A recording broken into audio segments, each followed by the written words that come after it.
The prison had seen murderers, robbers, gang leaders, and men who had spent decades behind steel bars. Families came every weekend. Lawyers arrived with thick folders. Friends waited outside the visitor room with tears, hugs, and promises. But one prisoner was different.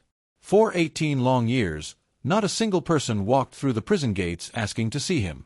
Not one visitor. Not one letter. Not one phone call. The guards joked about it at first. Then they stopped joking. Because strange things kept happening around the prisoner who nobody came to see. His name was Daniel Brooks. Every morning he stood at the small window of his cell at exactly 6 o'clock.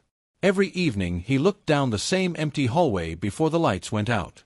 Every Sunday, when other inmates rushed toward the visitor room, Daniel quietly sat on his bunk with his hands folded, staring at the gray wall like he was waiting for something nobody else could see. Then, on one cold October afternoon, something happened that made the entire prison freeze. The loudspeaker announced visitor hours. One by one, inmates were called. Michael Carter, James Walker, Robert Evans. The names echoed through the building. Daniel's name never came, just like every other week. But instead of walking back into his cell, Daniel slowly smiled. It was the first smile anyone had seen in years. Then he whispered only 6 words. "They're finally ready to come." The guard standing nearby heard every word. His heart began to race. Because Daniel still had no visitors waiting outside. So, who was coming? Before anyone could ask him another question, alarms suddenly exploded through the prison. The heavy metal doors slammed shut. Guards ran down the hallway. Someone had broken into the prison records office. And the only file missing belonged to one inmate. Daniel Brooks. The entire prison locked down within seconds. Nobody knew who had stolen the file. Nobody knew how they got inside one of the most secure prisons in the state. But one thing was suddenly clear. The prisoner who never received visitors had not been forgotten after all. Someone had been watching him. The story had really begun 18 years earlier. Back then, Daniel Brooks arrived at Black Ridge State Prison wearing faded blue prison clothes and carrying a small paper bag that held everything he owned. He was 34 years old. He spoke very little. He never complained. He never argued. Most new prisoners were nervous or angry. Daniel was neither. He simply walked to cell 214, thanked the guard who unlocked the door, and quietly sat on the lower bunk. His new cellmate, Eric Collins, looked at him with curiosity. "So, who'll be visiting you?" Eric asked. Daniel looked up for only a second. "No one." Eric laughed. "Everybody says that on the first day." Daniel did not answer. Weeks passed. Visitor day came. Families filled the prison. Children waved through thick glass. Parents cried. Wives promised to wait. Daniel stayed inside his cell reading an old library book. Another month passed. Still nobody came. Christmas arrived. The prison cafeteria served a better meal than usual. Cards and packages arrived from families all over the country. Daniel received nothing. Even the guards started noticing. Officer Linda Harris quietly asked the prison mail clerk one afternoon, "Did we miss something? Any letters for Brooks?"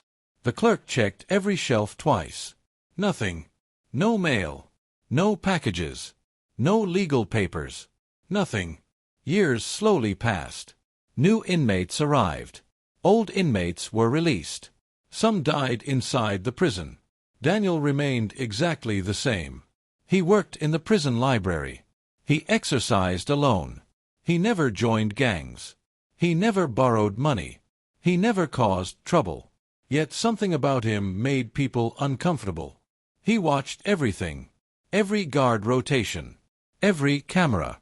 Every repair crew. Every delivery truck. Not like someone planning to escape. More like someone waiting for a very specific day. The prison psychologist met with Daniel many times. "You never talk about your family," she once said gently. Daniel closed his notebook. "They're safer if nobody knows they exist." The answer stayed in her mind for years. Safer from what? She asked again. Daniel only smiled. The interview ended. Rumors spread across Black Ridge. Some prisoners believed Daniel had once worked undercover. Others claimed he had hidden millions before going to prison. A few whispered that powerful people wanted him silent forever. Nobody knew the truth. Even the prison warden opened Daniel's file one evening after hearing the stories. Most of it looked normal. Court records, transfer papers, medical reports. Then he noticed something strange. Several pages had been removed long before Daniel ever entered Black Ridge. There were no notes explaining why. Just empty spaces where important documents should have been. The warden immediately requested copies from the state archives. 3 days later, the reply arrived. There were no copies. Every missing page had disappeared there too. Before the warden could investigate further, a nervous officer burst into his office holding a surveillance photo. Someone wearing a maintenance uniform had just been caught standing outside cell 214. And that person had never worked at Black Ridge State Prison. Officer Mark Davis grabbed the surveillance photo and stared at it again. The man in the picture wore the same gray maintenance uniform as the real workers inside Black Ridge State Prison. He carried a toolbox and kept his head low. At first glance, nothing looked unusual. But there was one problem. Nobody knew who he was. The prison immediately went into lockdown. Every hallway was searched. Every maintenance worker was counted. Every toolbox was opened. The stranger had vanished. It was as if he had walked into the prison and disappeared into thin air. Warden Thomas Reed stood inside the control room, watching security cameras one after another. "Find him," he ordered. "Nobody leaves this prison until we know who he is." Guards searched the roof. They searched the kitchen. They searched empty classrooms and storage rooms. Nothing. Meanwhile, Daniel Brooks sat quietly inside cell 214. He did not look surprised. He did not ask questions.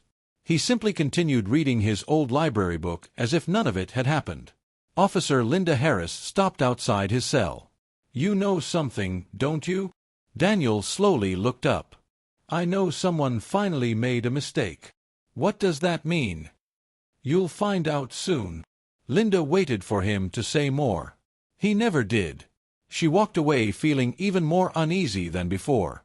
The next morning, investigators from the state arrived. They questioned every guard on duty.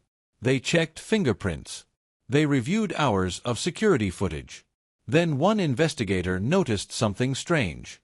The unknown man had appeared on only one camera. Just one.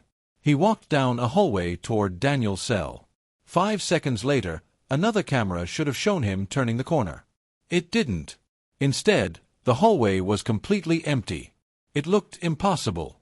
The investigators replayed the video again and again. There was no sign of editing. No missing time. No damaged recording. It was simply gone. One investigator quietly whispered, "It's like he wanted us to see him." Those words spread through the prison faster than any rumor. Some guards stopped working alone. Others began checking behind every locked door twice. Even experienced officers admitted they had never seen anything like it.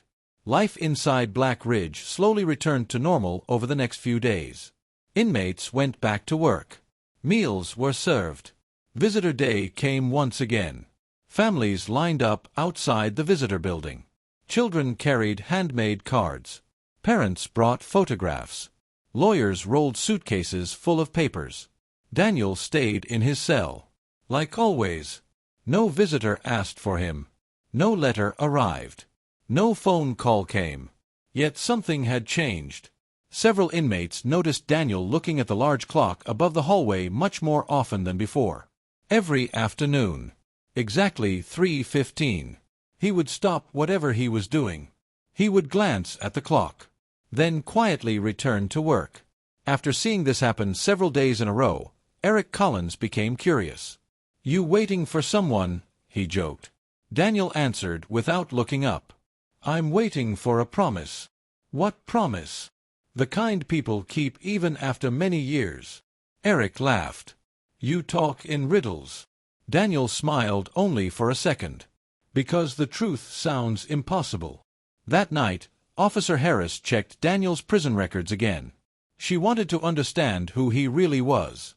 She noticed something nobody had mentioned before. Every single request for Daniel's visitor list had been made by prison employees. Never by family. Never by lawyers. Never by friends. Just prison staff asking the same question over and over. Why had nobody ever visited him? She kept reading until one report caught her attention. 16 years earlier, a retired guard had written one short sentence in the file. Watch cell 214 during visitor hours. Not the prisoner. The hallway. There was no explanation. Only that sentence. The guard who wrote it had passed away years earlier. Nobody could ask him what he meant. The next Sunday, Linda decided to follow the old instruction. Instead of watching Daniel, she watched the hallway outside his cell. At first, nothing happened. The building was quiet. Most inmates were meeting their families. The hallway stayed almost empty. Then, exactly at 3:15, Daniel stood up. He walked to the small window in his cell door. He looked down the hallway. Not toward the visitor room. Toward an old emergency exit that had been locked for years. Linda followed his gaze. The door never opened. Nobody walked through it. Still, Daniel gave a slow nod, as if someone had silently nodded back. Linda hurried to the emergency exit. She unlocked it with her key. Outside, the narrow service walkway was completely empty. No footprints. No vehicles. No people. Only one small object rested on the concrete floor. It was a brand-new white chess pawn. Nothing else. She picked it up carefully. There was no note. No fingerprints. No markings. When she returned to cell 214, Daniel saw the chess piece in her hand. For the first time in years, the calm expression disappeared from his face. He quietly said, "They're closer than I thought." Linda's heart pounded. "Who is they?" Daniel looked straight into her eyes. Before he could answer, every light inside Black Ridge suddenly went out. The prison was swallowed by darkness. Then, somewhere deep inside the building, a single metal door slowly creaked open. For 3 long seconds, the prison was completely silent. No buzzing lights. No loudspeakers. No voices. Only darkness. Then emergency lights flickered on, filling the hallways with a dim red glow. Guards reached for their flashlights. "Inmate lockdown!" someone shouted. Heavy steel doors slammed shut across the prison. Officer Linda Harris grabbed her radio. "Control, report the power failure." Static answered. The radios were dead. Nothing about this felt normal. She turned back toward cell 214. Daniel Brooks was standing at the bars, calm as ever. "You knew this was coming," Linda said. Daniel didn't deny it. "I knew they would make a move." "Who?" "They've waited 18 years." Linda stepped closer. "Tell me who you're talking about." Daniel looked past her, toward the dark hallway. "They're listening." A cold feeling ran through Linda. She spun around. Nobody was there. At least, nobody she could see. The backup generators finally started. Lights returned one section at a time. The control room reported that someone had cut the main power from inside the prison. But there was another surprise. No doors had been forced open. No windows had been broken. Whoever had done it knew exactly where to go.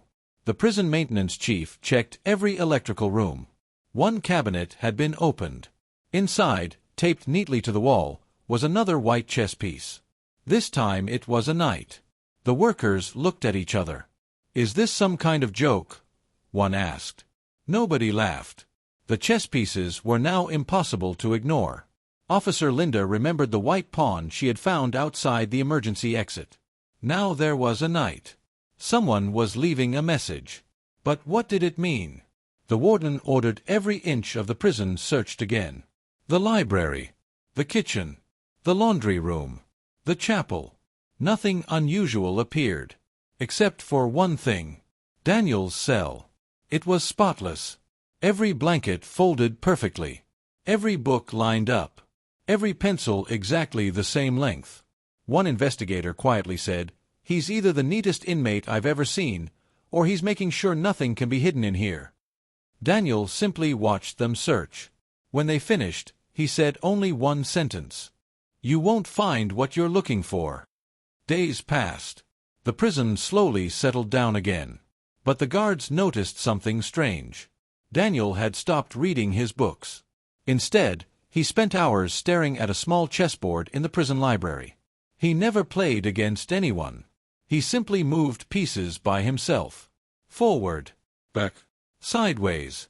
Sometimes he would leave the board exactly as it was and walk away. The next day, he would return and make only one move.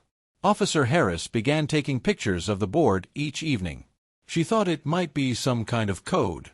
She showed the photos to state investigators. They compared every position.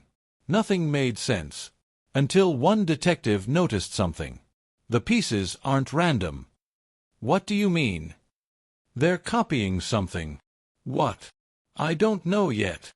That weekend, a retired prison librarian named Susan Miller visited Black Ridge. She had worked there 15 years earlier. When she saw the photos of Daniel's chessboard, her face turned pale. "I've seen this before." Everyone turned toward her. "When?" "The week Daniel arrived." The room became silent. Susan explained that Daniel had checked out only one book during his first month in prison. It wasn't a novel. It wasn't about law.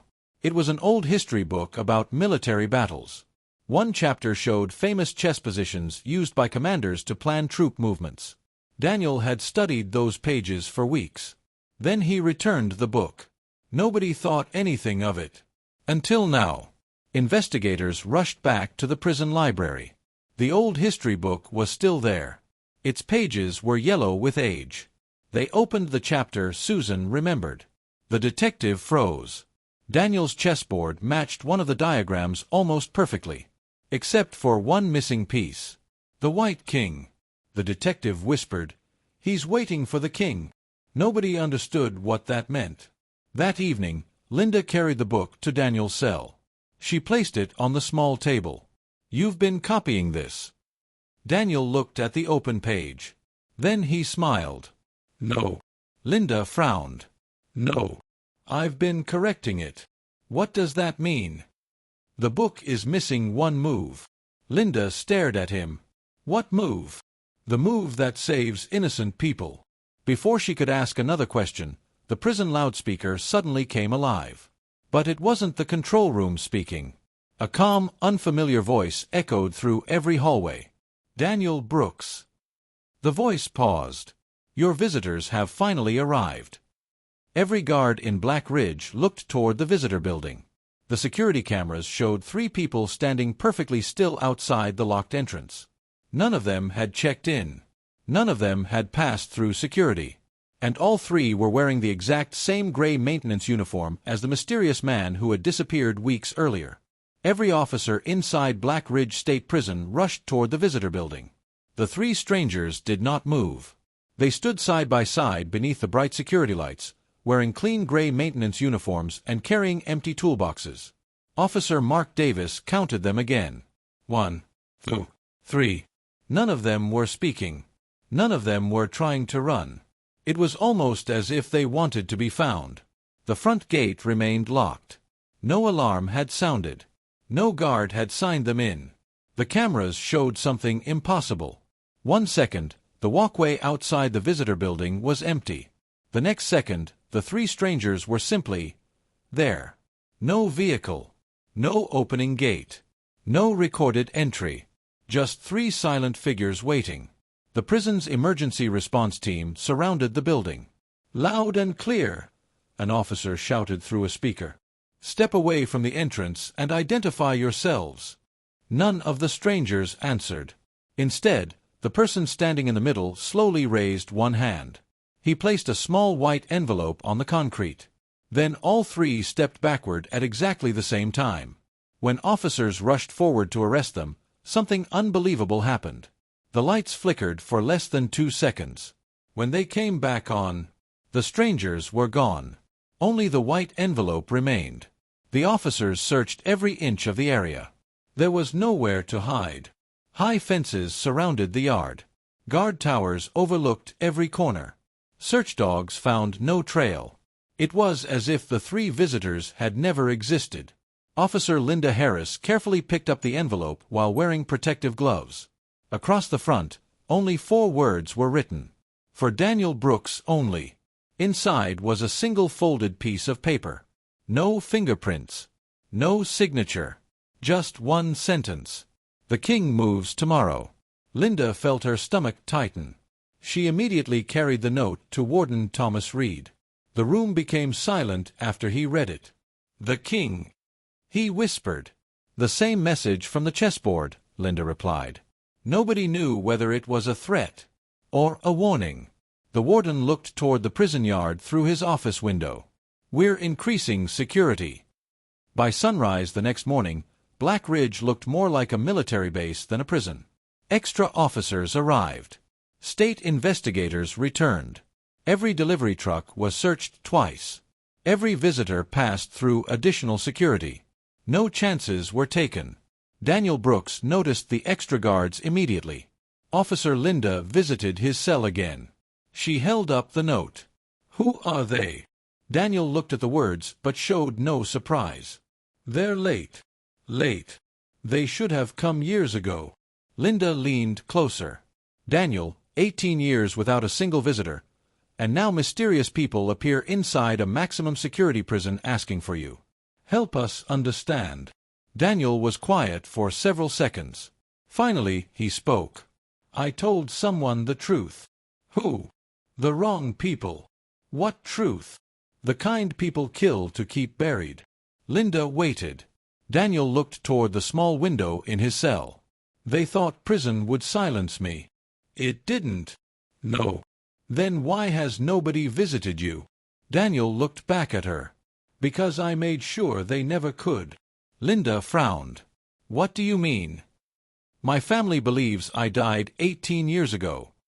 Her eyes widened. You let them believe that?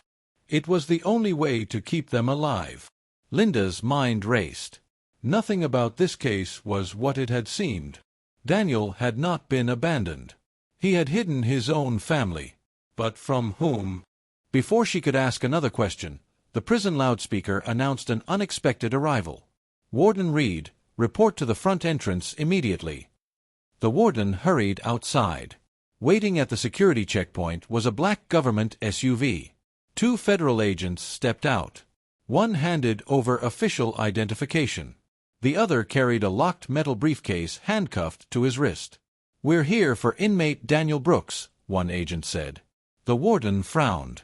This case is under state authority. The agent calmly handed him a sealed document. You'll want to read that. Inside was an order signed years earlier. It instructed Black Ridge State Prison to contact a federal office immediately if anyone ever attempted to visit Daniel Brooks. The order had been forgotten because it had been filed under a missing section of Daniel's records. The same records that someone had stolen weeks earlier. The warden looked up. Who exactly is Daniel Brooks? The older agent answered carefully. That's what we're here to discuss. The meeting lasted nearly 2 hours behind locked doors. No prison staff were allowed inside. When the agents finally walked out, both looked far more serious than when they had arrived. Officer Linda noticed something else. The metal briefcase was still locked, but it was noticeably lighter, as if something inside had been removed. The agents drove away without saying another word. Curious, Linda entered the meeting room after they left. The table was empty except for one object. A white chess king. She picked it up slowly. Taped underneath it was a tiny handwritten note. It read, "Checkmate begins at midnight." Officer Linda Harris stared at the white chess king in her hand. Underneath it, the words were impossible to ignore. Checkmate begins at midnight.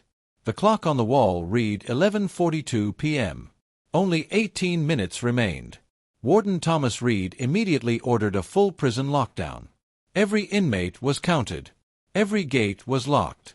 Every guard was assigned to a new position. No one entered. No one left. Even the lights around the prison yard were turned to their brightest setting. It felt like everyone was waiting for something they could not see. Linda hurried to cell 214. Daniel Brooks was sitting quietly on his bunk. He looked at the clock. Then he looked at Linda. "It ends tonight," he said. Linda took a deep breath. "No more riddles, Daniel. Tell me the truth." For the first time in 18 years, Daniel nodded. "When I was younger, I worked as an accountant for a large construction company. One day, I discovered that the company wasn't just building roads and bridges. A small group of executives was secretly using the business to hide money from organized criminals. They paid people to stay quiet. Anyone who refused disappeared." Linda listened without interrupting. "I collected documents proving everything," Daniel continued. "Before I could hand them to investigators, the people behind the crimes found out." "They threatened your family?"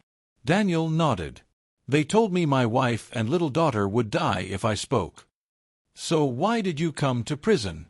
"I agreed to testify. The government created a secret plan. To protect my family, everyone outside was told I had died in prison. My wife and daughter were given new identities and moved somewhere safe. Even they were never told where I was sent. They believed I was gone forever." Linda finally understood. "So nobody visited you because they thought you were dead?" "Yes." "And you accepted 18 years alone to keep them alive?" "I would do it again." Tears filled Linda's eyes. She had spent years believing Daniel was the loneliest man in Black Ridge because nobody cared about him. The truth was exactly the opposite. He stayed alone because he loved his family enough to lose them. Just then, the prison clock struck midnight. Nothing happened. 1 minute passed. Then another. Several guards exchanged confused looks. Had the warning been wrong? Suddenly, the control room phone rang. The warden answered. After only a few seconds, his face changed completely. The federal agents had called. The criminal organization Daniel had exposed had just been dismantled in coordinated arrests across several states. Investigators had waited years for enough evidence to arrest every leader at once. Earlier that evening, the final suspects had been taken into custody. The strange visitors. The missing prison file. The chess pieces. The power outage. Every event had been part of a quiet operation designed to confirm that the organization was still trying to reach Daniel. Their actions had exposed the last members who believed he still possessed hidden evidence. Once they revealed themselves, investigators were able to identify and arrest them. "The operation is over," the warden said softly. Linda looked toward Daniel. He closed his eyes for a moment. "They're safe," he whispered. The next morning, federal officials returned to Black Ridge. This time, they brought good news. Daniel's testimony had finally helped end one of the longest-running financial crime investigations in the country. The evidence he had protected years earlier had led to convictions, and every remaining threat against his family had been removed. A few weeks later, Daniel walked out of Black Ridge State Prison after completing his sentence. There were no television cameras. No cheering crowds. Only a quiet parking lot. Waiting beside a government vehicle stood 2 women. One was now an adult. The other had gray hair. Daniel stopped walking. For a moment, nobody spoke. Then the older woman smiled through tears. "Hello, Daniel." He could barely answer. He had dreamed of this moment for 18 years. His daughter stepped forward. "I never stopped wondering what kind of man my father was." Daniel smiled gently. "I hope I can spend the rest of my life showing you." The 3 embraced after nearly 2 decades apart. From a distance, Officer Linda Harris watched quietly. She realized that the prisoner who never received visitors had never truly been forgotten. He had made the greatest sacrifice a father could make. He gave up birthdays. He missed holidays. He lost 18 years with the people he loved. Not because nobody cared, but because protecting them mattered more than anything else. Years later, new guards at Black Ridge still asked about Cell 214. The older officers always gave the same answer. That cell once held the prisoner who never received visitors. Then they would pause before adding one final sentence. And sometimes, the strongest proof that someone is loved is the sacrifice nobody else can see.